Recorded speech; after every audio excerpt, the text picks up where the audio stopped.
Hi, and welcome to a brand new episode of HR Debatable. My name is Nelly Verlinden. I'm your host, and today I'm being joined by two fantastic guests, Sophie Hedestad and Noah Water. Hi, Sophie, and hi, Noah. Hey, Hello. Neely.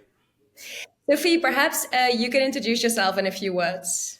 Yes, of course. So my name is Sophie Hedestad. I am born and raised in Sweden, located in Stockholm, and I've been working in SaaS companies for the last 13 years.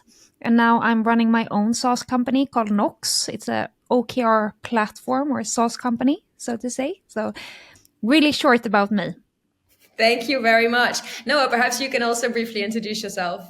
Yeah, for sure. Thanks. Noah Warder, head of or VP of People and Culture at Accent Inns and Hotel Z. Born and raised here in Canada, currently living out on the West Coast where we are enjoying a nice bit of spring. And so I've been in HR and tech and hospitality and also been a founder. So been around the block a little bit. Nice. I love that we have a super international team of guests today. So that is going to be a lot of fun. All right. Before we get started, for those of you who are watching or listening for the first time, let me quickly explain how HR Debatable works. Now, HR Debatable, as the term suggests, we have two guests and they debate each other on various HR and world of work related statements. So what will happen is that I will kick us off by giving a bit of context. I will share a statement. Both Sophie and Noah, they will say whether or not they agree with the statement. And then, of course, I will give them an opportunity to elaborate on their perspective. And that's basically what we're going to do. Sophie, Noah, do you have any questions before we get started? Oh, let's dive in. All right, let's go then. Okay, so the first theme today is around parental leave. A few months ago, I was talking about this topic with another HR Debatable guest. And she mentioned how she'd been in a company where people sometimes said things like, this candidate is over 40, so she won't go on maternity leave. Or, with you, we don't have to worry about this because you're a lesbian.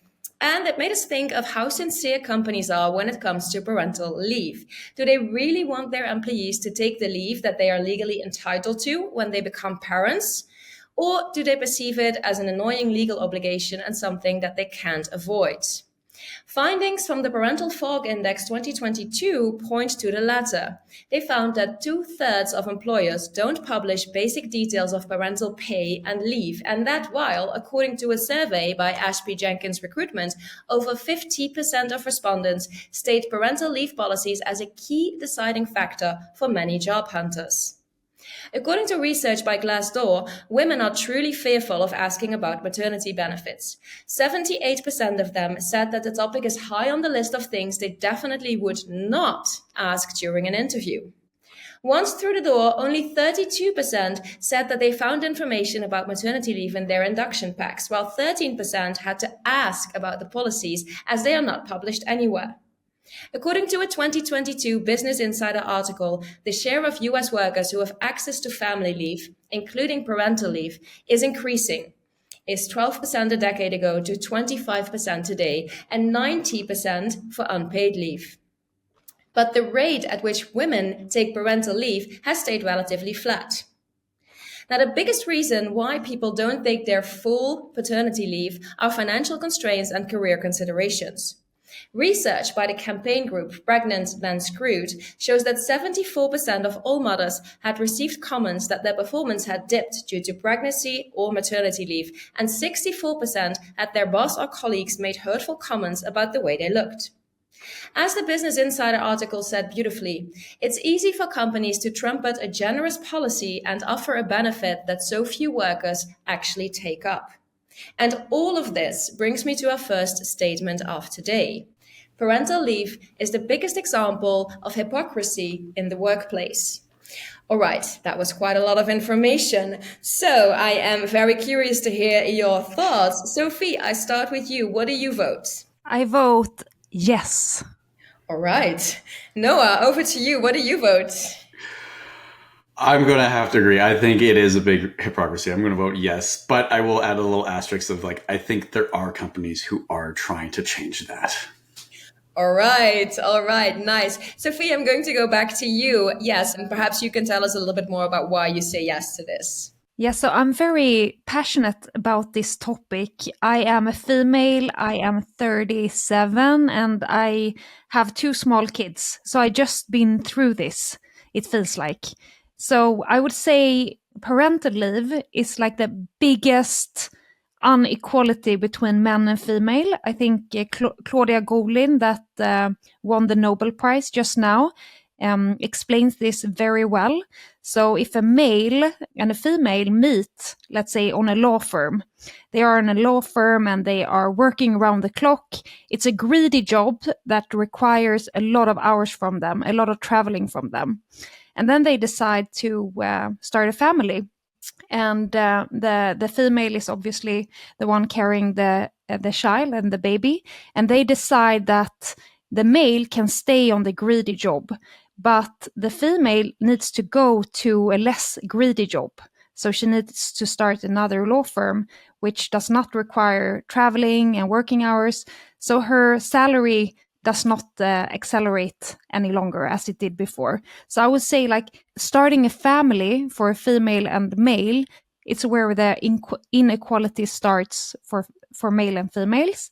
And I think companies are not very happy for employees having a family. It's not because they don't want them to start a family, because I think most leaders perhaps have been through that, but they know that it requires time off, taking care of the first year of the child and so on. So I think definitely companies are really afraid when females go to maternity leave, they might not come back. If they come back, they might not be able to work in the way they did before. So I think this is a big issue in All companies right. today. Thank you, Sophie. I find that interesting. I'm going to come back to that later, but I find that interesting coming from you, especially because since you live in Sweden, and we, at least where I'm coming from, we always hear these really great examples of the Scandinavian countries when it comes to parental leave. Anyhow, that is a different question. I will wait with that. Noah, first I'm going to go to you. Yeah, and I think I agree with everything that Sophie said. That often there is, it's called the mother's tax. That when you become a mom and you go off to give birth to your children and take some time off to recuperate, because that is a very arduous ordeal that you're going through. Like you are birthing a child and you're carrying that child for 9+ months, and that's a lot to put on a person. And I think a lot of companies are run by men. Like you look at the demographics and you look at the data, as most companies are run by men, and men do not understand what a woman goes through when she gives birth, or the tax that is put on her body when she's carrying a child. And so there's this gap of knowledge and experience between the people who are running organizations and at least half of their workforce, who are women who may have children. And I think that is the biggest factor getting in the way of organizations actually having good parental leave policies, and then following up with those good parental policies and supporting women and men taking that time off. And I think that's another big factor there, is that, often, to Sophie's point, companies they'll begrudgingly be like, okay, fine. It's fine that the woman is taking her maternity leave because she's the mom. But if a man takes more than like 2 weeks off, or even if they have access to parental leave, because in most countries they don't, then it starts to look like, oh, he's skirting his obligations at work to play dad. And it's never like, they're never talking about the responsibilities that a dad has, that also having to raise the family and support the mom and support the kid. He's skirting his obligations at work to go play dad. And it's not seen as that's part of his responsibility as well. So I think, parental leave is unequal in so many ways. Moms have to pay a mom tax. Dads are often looked down upon for taking parental leave because it's seen as the woman's job in the workforce, especially over here in North America. I don't know if it's as bad over in Europe, but it's pretty bad over here. And there's very few companies that promote equal parental leaves where men and women get the same amount of leave. There's very few companies that promote equal top-ups as well, where men get the same amount of top-up as the women does. And to Sophie's point, there's huge career impacts for women who take their full leave. Often, if there's a compensation cycle during that leave, they don't get included in it. They're not getting a raise like everyone else. And so when they come back to work, if they come back to work, they're down 5 to 10% salary than all of their colleagues. They're doing the same job. And the only reason they're not making that money is because they were on leave at that time, taking care of their family. So yeah, there's so many things that are wrong with the current parental leave system. Yes, I think that we've got that pretty clear indeed. Thank you both. First of all, Sophie, would you like to respond to what Noah was just saying, or would you like to add anything? No, I think I agree with everything. Sorry, not making any debate here. No, but it is concerning for sure. When you are, I think leaders do not dare, of course, to talk about this, but when there's closed doors and you feel you can trust someone. I mean, I heard a lot of times that leaders talk about females if they are in their 30s. Like, should we really employ this person? They will probably go on maternity leave quite soon. I heard these things for sure. But you would never speak open about it, of course. But yeah, leaders do think in this way. Yeah. So now coming back then to what I briefly mentioned. So because, well, Noah, correct me if I'm wrong, but because you're also not in Scandinavia, of course. But so for me, this is definitely the example that I've heard so many times where they will say, oh, in Scandinavia, or at least in some countries in Scandinavia, maybe not in Sweden, but I believe in Sweden as well. I'm not sure. Things are really well organized because both moms and dads, they can get, I think, up to a year of parental leave. And it's everything is really well organized, really. So I always hear this as the example of where things go well. I'm not sure, Noah, if you have the same experience. Yes, yeah. In Canada, we often look towards what's going on over in Norway and Sweden and Finland, being like, oh, if only we could have what they have. Because, I have lots of counterparts in the US who look towards Canada, being like the same thing. Oh, if we could only have what Canada has. And in Canada, we're like, oh, if we could only have what they have over there. And you're always looking, there's always countries that are doing it better than the country you're in. But I think, Sophie, you're saying that, like, even if the systems are put in place, it's not actually being realized in practice. Yeah, I also heard what you are saying, like, about Scandinavia. And I think if you look at the reports, you get probably paid here, 12 to 18 months and things like that.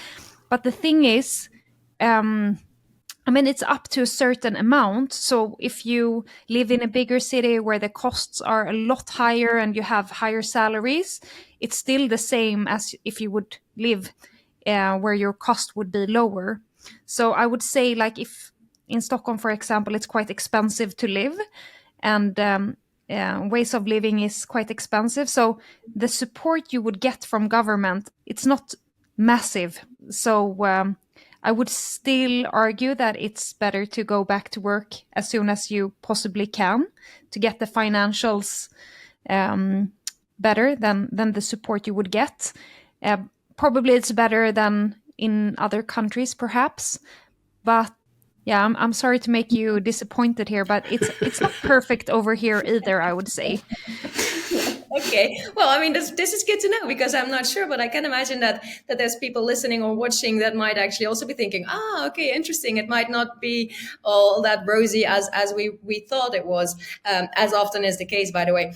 Before we move on, though, I would like to ask both of you another question regarding this topic, and that is, how can we try to make a change when it comes to this? Because I think what we've established here is that we see a big difference between what companies might have in place in terms of parental leave policies. And I agree, it's not the case in every country, and definitely not to the same extent. But let's say that a lot of companies, they are making efforts in that regard, but there's a difference between what they're offering on paper, let's say, and what the reality is like within the organization.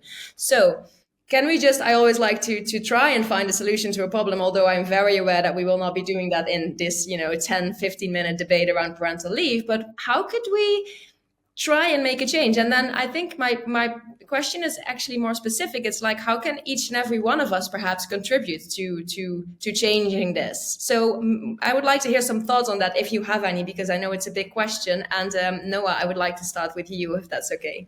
Yeah, for sure. I think there's a couple things that could really move the needle. I think one is men like myself taking more parental leave and advocating for more parental leave for men to also take the time off, and so that the whole burden doesn't fall on their spouses or their partners to take that time off.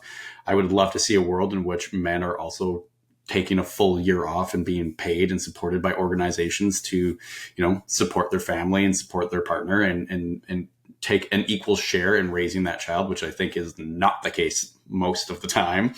And to Sophie's point, like up here in Canada, we you can take up to 18 months off, but you only get, I think it's like $450 a week from the government, which is nothing. No one can live off of that, especially in some parts of this country. And so some companies will give you top ups, but again, most of those policies are unequal in how it's for the mom, the primary, even the language we use needs to change. The primary caregiver, which is always the mom, and the secondary caregiver, which is that. Already we're creating unequal contributions here. Is the primary caregiver gets the full allotment, gets more time, gets bigger top ups, and then the secondary caregiver, which is always the dad, will get like a month maybe, and at a lesser top up. So I think there's changes we can make to policy and making them more equal, less gender specific, and just saying parental leave for any parent, whether you're a birthing parent, non-birthing parent, you're adopting, whatever you are doing, this is the policy that we give.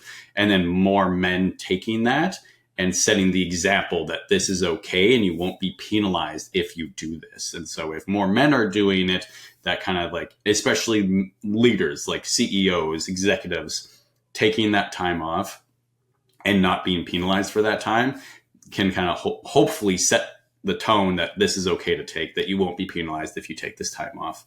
And then building into the policies, things like if you're away on a leave during a compensation cycle, you will be included in that compensation cycle. That if you have equity, it will continue to vest during this leave and things like that. And then also getting rid of things like clawback clauses, that if like you don't come back after your leave, we're going to claw back all the money we gave you for your time off. Things like that, where we can just, be a bit more human about the whole experience. Yeah. Thanks, Noah. Thank you very much. Sophie, do you have any thoughts on this as well? I really like what you said, Noah, about the male perspective, that the male could actually be away. And this is a quite radical thought, but I would give bonuses for moms coming back earlier and bonuses for dads being away longer, something around that to create equality. It's a radical thought and some might not like it, but I think it would benefit both females and males to have a more equal work career, so to say. Yeah, I kind of like that. Might be radical, but I kind of like thinking something around that. Yeah, thank you. All right, fantastic.